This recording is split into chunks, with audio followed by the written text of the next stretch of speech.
আসসালামু আলাইকুম ওয়া রাহমাতুল্লাহ। হযরত ওমর রাদিয়াল্লাহু তাআলা ও তার ছেলের উটের ঘটনা, যেটা শুনলে আপনিও অবাক হবেন।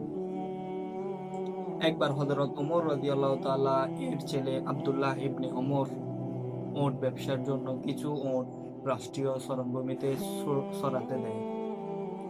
এই শরণভূমি ছিল মুসলমানদের জন্য খোলা সরকারি জমি। উটগুলো বেশ ভালোভাবে খাওয়ার সুযোগ পায়, ফলে মোটা তাজা হয়ে যায়। যখন এগুলো বাজারে বিক্রি করতে দেওয়া হয়, তখন লোকেরা বলল, এই উট তো খলিফা হযরত ওমর রাদিয়াল্লাহু তাআলা এর ছেলের, অবশ্যই ভালো হবে। ফলে দাম বেড়ে গেল।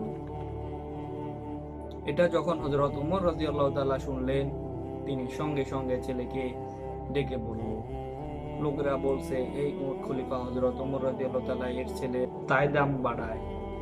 এই লাভ তো আমার নামের কারণে। তুমি শুধু মূলধন নিয়ে নাও আর বাড়তি লাভ বাইতুল মালে দিয়ে দাও। এই ঘটনা থেকে আমরা কি শিক্ষা নিতে পারি?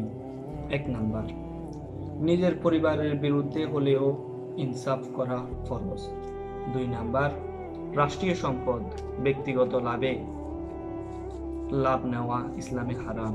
3 নাম্বার, একজন নেতা যদি আমানতদার হয়, তাহলে পুরো জাতি সুরক্ষিত থাকে। ধন্যবাদ।